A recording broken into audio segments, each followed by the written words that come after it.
empresa de vocês, hoje, consegue manter um nível de excelência na prestação de serviço com as redes de telecomunicações que a gente tem hoje? Tá. A gente tem um problema sério de infraestrutura de comunicação e a gente tem que ir sobrevivendo a isso, né? Esse é um ponto. Mas a gente tem que separar isso em duas frentes. Uma, os grandes agricultores, a maioria deles, do bolso, ou financiado, ou com parcerias, colocaram redes que cobrem 100% da área deles. Quando você pega as grandes propriedades da região centro-oeste, por exemplo, e do Mato Piba, você tem áreas de cobertura em 100% privadas. O cara foi lá e botou do bolso dele. E aí, para esses caras, tudo fica mais fácil, né? Só que se a gente for olhar percentualmente, 95% das propriedades agrícolas do país são de pequenos e médios. E esses caras estão completamente desassistidos do ponto de vista de conectividade. Eu vou dar o exemplo. Aqui na nossa base, em Palotina, no Paraná, nós estamos numa das regiões mais produtivas do país. E quando eu saio 10 quilômetros da cidade, o celular não pega mais. Né? E aí você expande isso para o Brasil inteiro, o que a gente tem que fazer? A gente tem que diminuir o nosso raio de atuação. Então, cada unidade regional minha, na verdade, ela poderia atuar num raio de 300 quilômetros e eu passo a ter que operar num raio de 70. Que é para quê?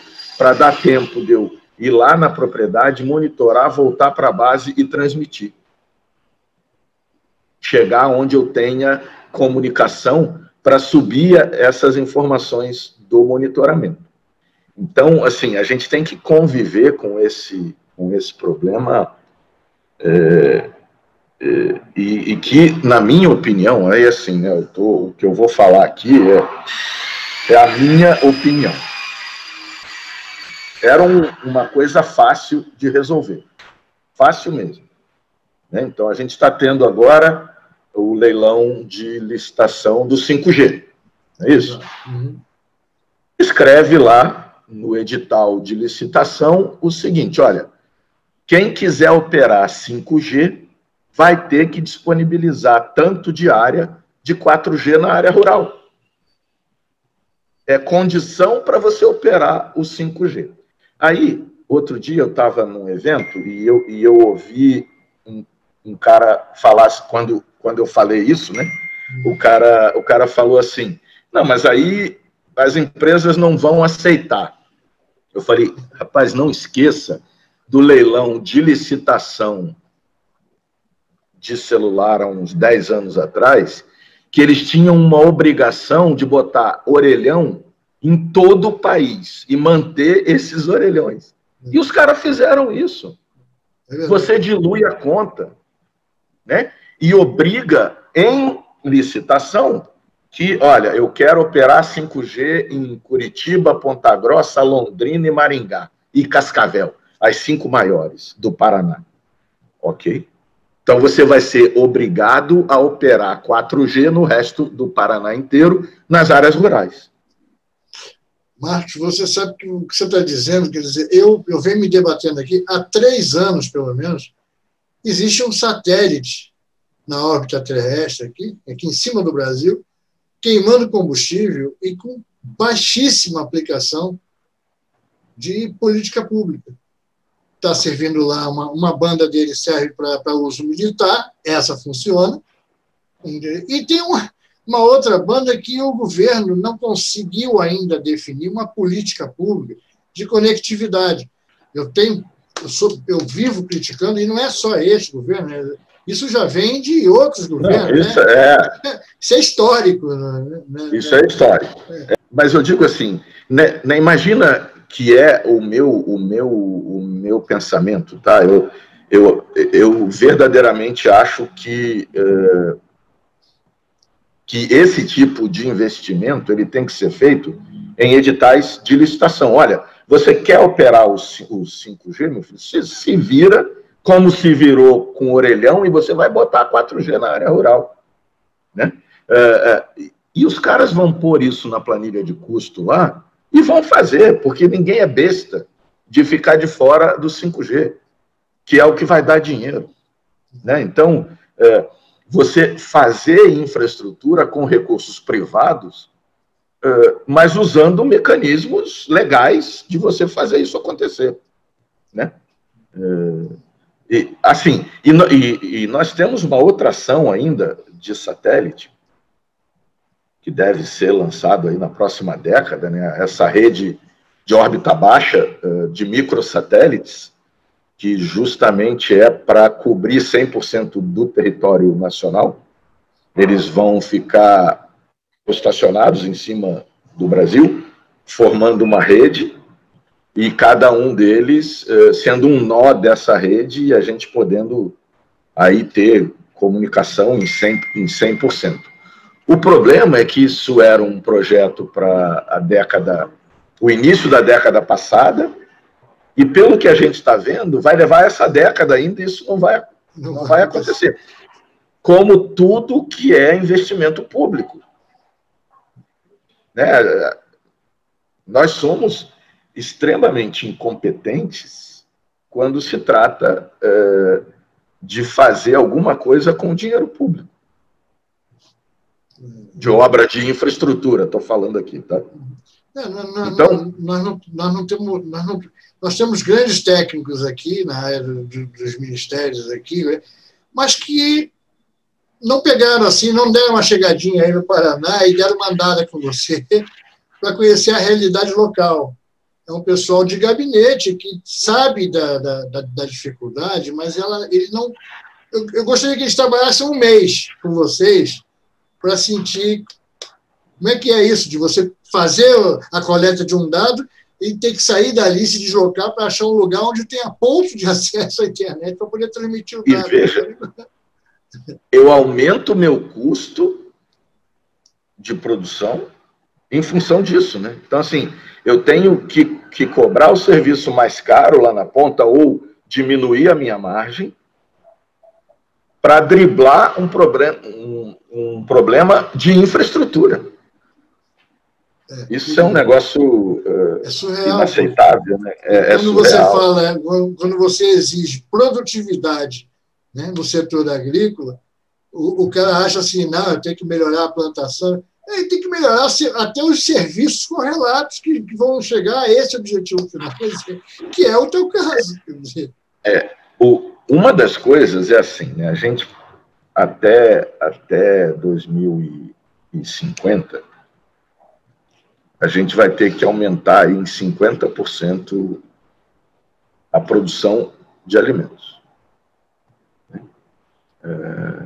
Não existe outro caminho senão o uso de tecnologias que reduzam custo e aumentem a produtividade, que é o que a gente faz, nas mesmas áreas plantadas. Não tem outra alternativa, né? A gente precisa de uma rentabilidade maior desses agricultores, para que eles possam ter mais dinheiro para investir e aí produzir mais, com a mesma área plantada, né? Porque ninguém quer desmatamento, ninguém quer né, esse tipo de coisa. Um outro ponto importantíssimo, que a gente está vivendo isso agora, é muita gente saindo da pecuária, né, áreas que estavam sendo usadas para a pecuária, vindo para áreas agrícolas, sendo transformadas em áreas agrícolas. Mas isso também só é possível em função de tecnologias que permitam eu criar mais gado em menos área. Né? Então, é tudo tecnologia associada. Sem isso, a gente... E aí, assim, a gente pega hoje de pastagem e áreas degradadas, a gente conseguiria aumentar algo em torno de 11 milhões de hectares plantados. Sem mexer num centímetro de floresta. Mas, para isso, a gente precisa de tecnologia. E a gente precisa de infraestrutura. E a gente precisa...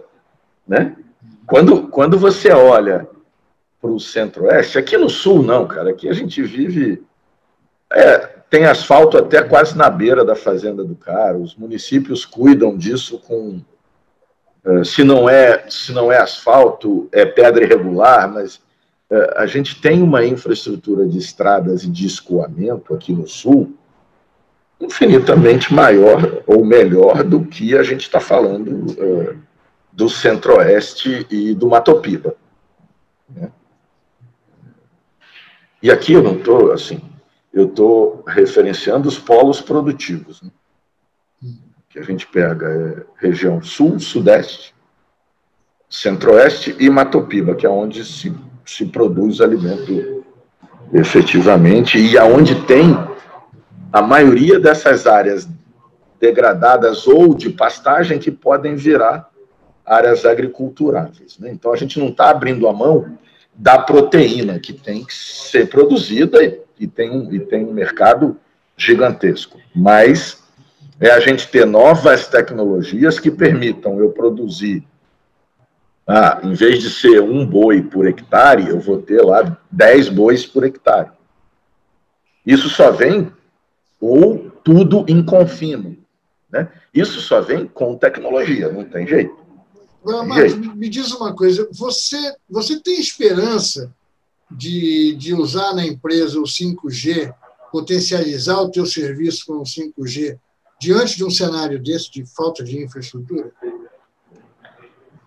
Rapaz, o que vai acontecer com o 5G é o mesmo que aconteceu quando a gente saiu do 3G para o 4G. A gente só vai ter isso nos centros urbanos, independente de tamanho, tá?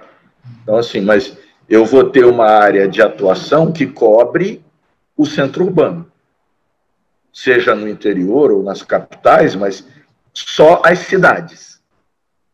Então, tudo que está em volta vai continuar, no modelo que está aí, vai continuar desassistido. Né?